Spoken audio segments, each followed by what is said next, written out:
தங்களுடைய உடலை கோவிலாகவும் உள்ளத்தை இறைவன் உரையும் உறைவிடமாகவும் கருதி இந்த உலக பற்றை விடுத்து வாழ்ந்தவர்கள் சித்தர்கள். இயற்கையை உணர்ந்தவர்கள், மனதை அடக்கி ஆள தெரிந்தவர்கள், நிலையான எண்ணத்தை கொண்டவர்கள், மூச்சை கட்டுப்படுத்தி மரணத்தை வெல்ல தெரிந்தவர்கள், மாற்றம் என்பதை மட்டுமே நிலையென அறிந்தவர்கள், தன்னுள் உறையும் இறைவனை கண்டு அதனுடன் ஒன்றி தங்கள் சக்தியையும் ஆற்றலையும் ஒன்றிணைக்கும் வல்லமை படைத்தவர்கள். பிரபஞ்ச ரகசியத்தை அறிந்த சிரஞ்சீவிகள் சித்தர்கள்.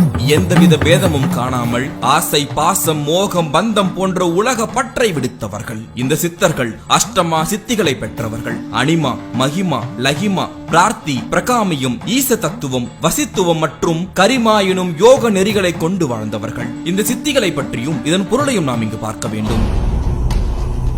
அனிமா, அணுவை காட்டிலும் மிக சிறிய உருவத்தில் உழவும் ஆற்றல் கொண்டது இந்த சித்தி.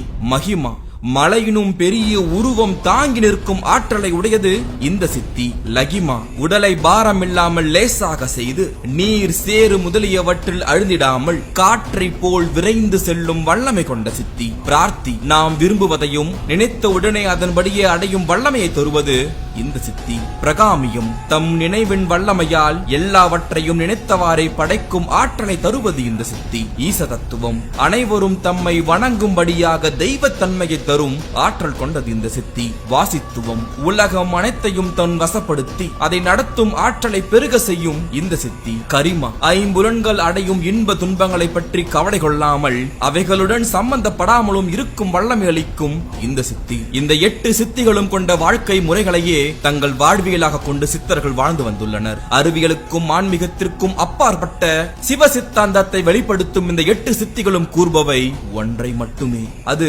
அணுவோ, மலையோ, உலகையும் உடலையும் வசப்படுத்துவதோ, வணங்க வைப்பதோ, புலன்களை கட்டுப்படுத்துவதோ என எதுவாகினும் அது நம் எண்ணங்களின் ஒன்றிணைதல் மூலமாகவே நிறைவேறும்.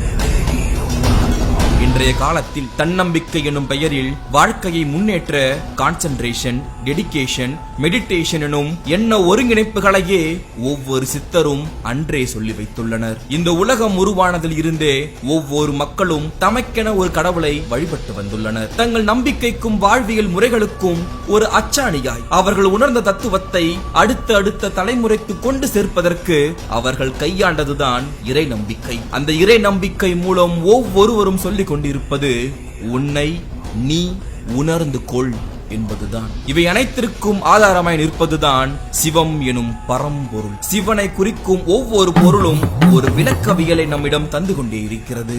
உதாரணமாக திருநீலகண்டன் என்னும் பெயருடன் விளங்கும் ஈசன் தனது தொண்டையில் ஆழகால விஷத்தை அடக்கி வைத்துள்ளார் என்பதை புராண கதைகள் சொன்னாலும் உண்மையில் அது சொல்ல வருவது நமக்கு எவ்வளவு கோபம் வந்தாலும் அதன் மூலம் கடுஞ்சொற்கள் வந்தாலும் அதை நமது தொண்டையில் நிறுத்தி சொல்லையும் கோபத்தையும் கட்டுப்படுத்த தெரிந்து வைத்துக் கொள்ள வேண்டும் என்பது அதுவே சிவ தத்துவம்.